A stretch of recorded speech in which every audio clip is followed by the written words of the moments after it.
El Señor esté con ustedes. Y con tu espíritu. Lectura del Santo Evangelio según San Lucas. Gloria a ti, Señor. En aquel tiempo entró Jesús en el templo y se puso a echar a los vendedores, diciéndoles: Escrito está: mi casa es casa de oración, pero vosotros la habéis convertido en una cueva de bandidos. Todos los días enseñaba en el templo. Los sumos sacerdotes y los escribas y los notables del pueblo intentaban quitarlo de en medio, pero se dieron cuenta de que no podían hacer nada, porque el pueblo entero estaba pendiente de sus labios. Palabra del Señor. Gloria a ti, Señor Jesús. Pueden tomar asiento. Amados hermanos en nuestro Señor Jesucristo y María Santísima, nuestra Madre, celebramos hoy la fiesta de San Andrés y compañeros mártires, mártires del Asia.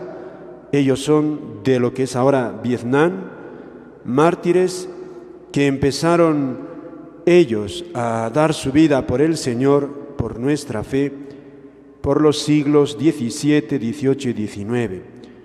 Unos mártires que canoniza el Santo Padre, el Papa San Juan Pablo II, y que hoy estamos recordando.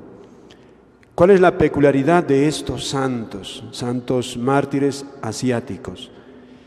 La peculiaridad es que ellos son los iniciadores de la Iglesia allá en Vietnam. Son del grupo, no son ellos los que inician, pero son del grupo. Los primeros que reciben la semilla.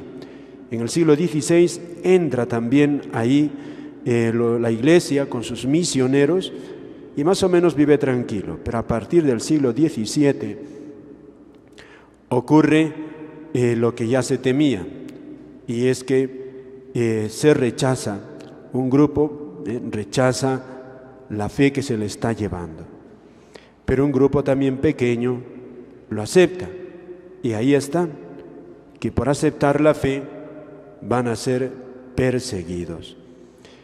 Un episodio bellísimo de la Iglesia en el Asia.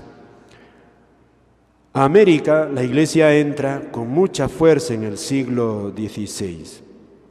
Hay una gran presencia misionera, pero también está apoyada por el brazo civil, ¿no?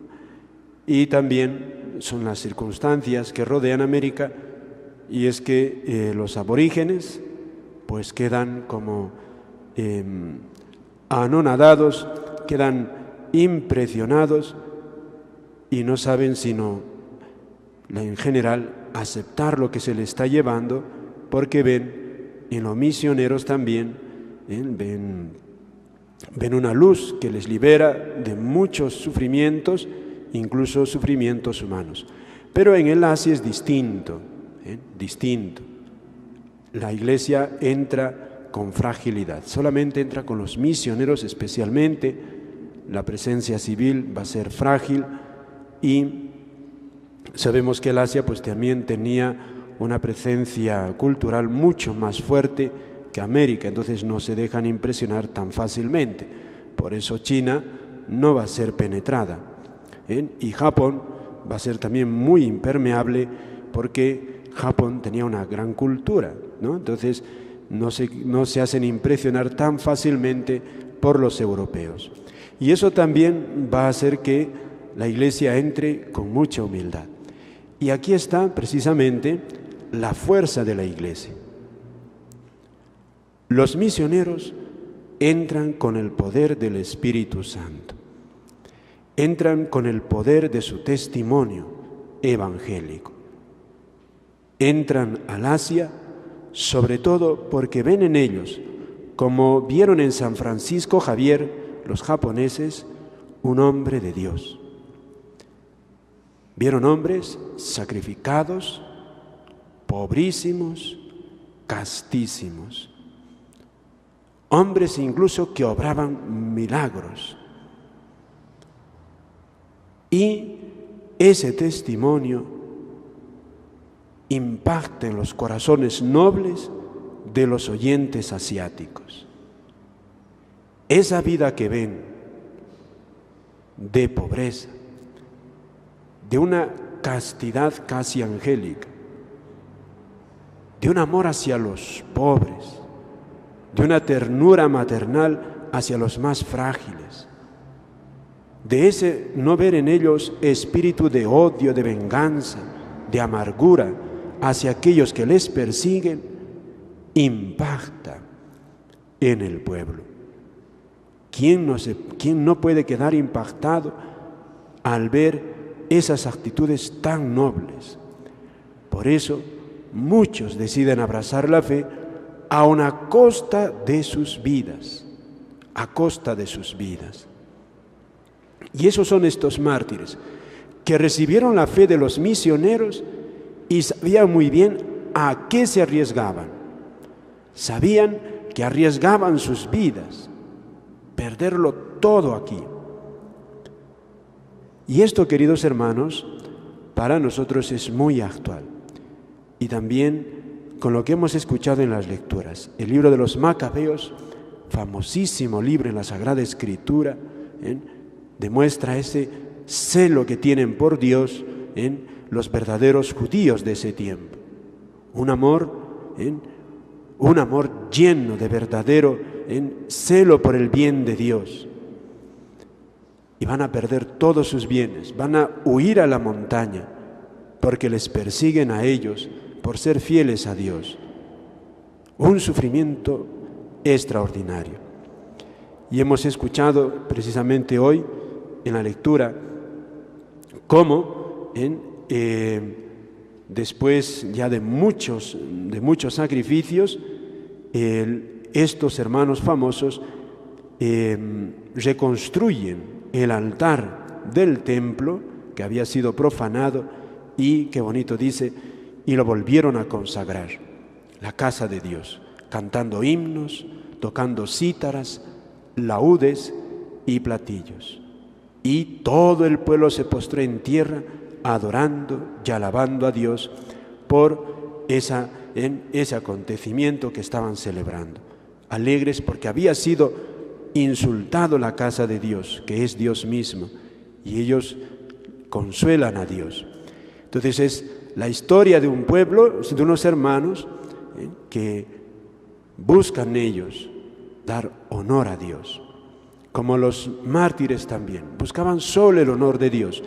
Y la lectura del Evangelio que hemos escuchado, famosísima también, los especialistas dicen que Jesucristo, algunos dicen, Jesucristo hizo este gesto 2 veces en su vida. Entró en el templo y tumbó las mesas de los vendedores, cogió un látigo y echó a los que estaban en el templo lleno de indignación. Algunos dicen que fue 2 veces, uno al principio de su ministerio público y otro al final. Y esta actitud de Jesús también, aunque son 2 veces nada más, pero son 2 veces, y ya podemos nosotros imaginarnos cuál sería la actitud de Jesús, cuál sería su apariencia, que nadie se le opone. Fíjense ustedes, ¿no? En una casa, cuando la mamá o el papá se impone, digamos, a veces mal, ¿verdad?, a fuerza de asustar a los demás, a los niños, pues algo así le pasa a Jesús. Infundiría tal miedo que nadie se le opone. Fíjense ustedes, con lo apegados que están los que son negociantes a su dinero. Aquí Jesús vuelca todo, imagínense, y nadie se lo opone. Pero ¿cuál es el fondo de esta actitud de Jesús? Es en las palabras que dice. Mi casa es casa de oración. Aquí es una llamada de atención que nos hace Jesús. Para nosotros, para nuestro tiempo, es muy importante. ¿Cuál es el fondo de esta advertencia de Jesús? Sus templos, sus iglesias, las iglesias nuestras, ¿en ellas está Dios o no está Dios? En el fondo también es la pregunta: ¿adoramos a Dios o nos adoramos a nosotros mismos?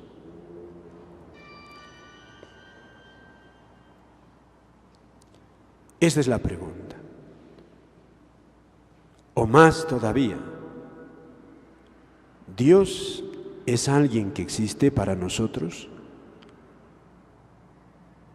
o no?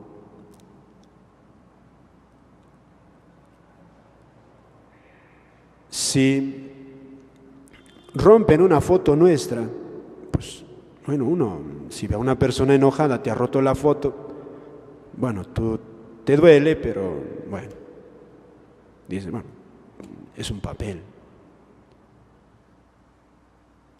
Pero ves tú que no es un papel, sino están, qué sé yo, insultando a tu madre, con palabras nada más. No digamos si alguien quiere golpear a tu madre o la está golpeando. Tu madre es una persona real, no es un papel. Como es alguien real, un hijo que tienes mínimo sentido de filiación, por lo menos dirá, oiga, tenga respeto si alguien le está diciendo algo, y si alguien se atreve a ponerle las manos encima, bueno, que no estemos quizá por ahí, ¿verdad? Ya no hay que contar porque pasan tantas cosas. Pues así es, porque es alguien real. Entonces aquí Jesús nos pregunta, cuando vamos a su casa, a la casa de Dios, ¿lo tratamos como alguien real? Por eso viene el dolor de Jesús, que en su tiempo no lo hacían así. Y eso vale para nosotros, para nosotros. Es una invitación a reflexionar. ¿Qué es Dios para nosotros cuando vamos a su casa? Es verdad, es un Padre, nos ama, y debemos ir felices, pero ¿lo tratamos como alguien real?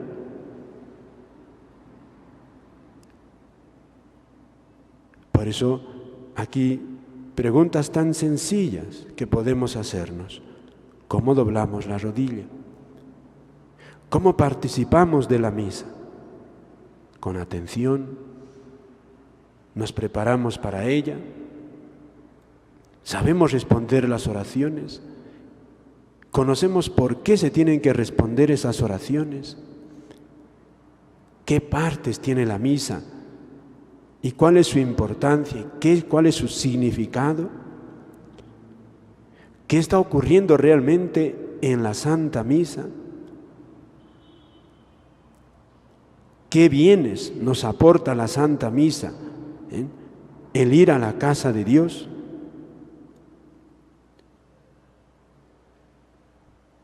Fíjense, son preguntas tan básicas que están encerrados en esto.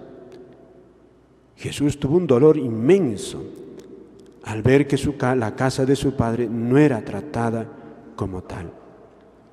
Y fíjense, dice la Escritura, los sumos sacerdotes trataron de quitarlo de en medio. Fíjate, esta es una palabra terrible.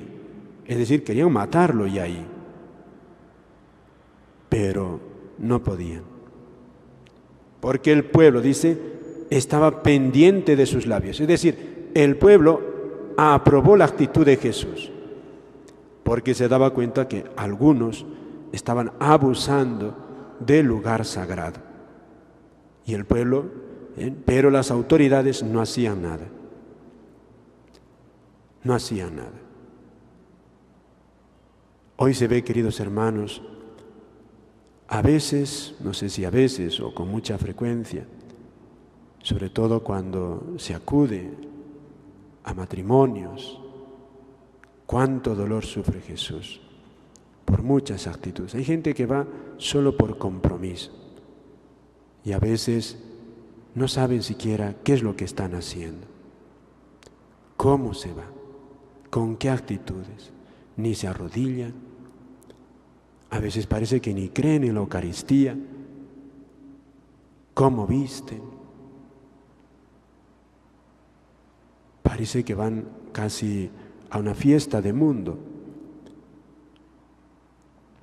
Y aquí, en esta fiesta de estos santos mártires, con las lecturas que hemos escuchado, es una invitación a nosotros a amar este legado que nos han dejado nuestros mártires, que han sufrido tanto por la Iglesia, por mostrar al mundo la Iglesia santa, pura.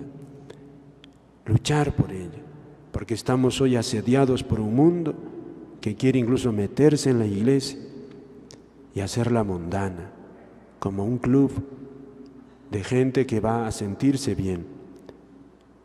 Y la Iglesia es casa de Dios. La Iglesia es lugar donde está Dios, que acoge a todos nos acoge, a todos nos acoge.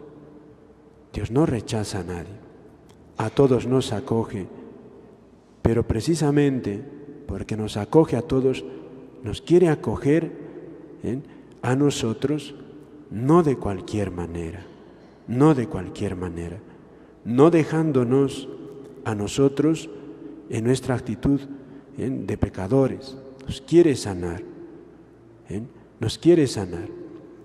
Y también, así como hay en las Olimpiadas, en el mismo fútbol, tantos protocolos, y no solo por eso, también en la Iglesia existen esos modos externos de manifestar nuestra fe, en el arrodillarse, en el vestir, en el cantar, modos externos que deben ser reflejo de una interioridad, de adoración, de amor, de respeto hacia ese Dios pequeño, sí, que está en el sagrario, pero que se merece todo nuestro amor, nuestro respeto, nuestra adoración. Pidamos pues a estos santos mártires que amaron tanto a Dios, que dieron su vida. A nosotros no nos cuesta, sino conocer un poco más nuestra fe, poner el empeño de amarla y que nuestra actitud al venir a la Iglesia sea digna de un Hijo de Dios con el más tierno y mejor de los padres, que es nuestro Padre del cielo. Amén.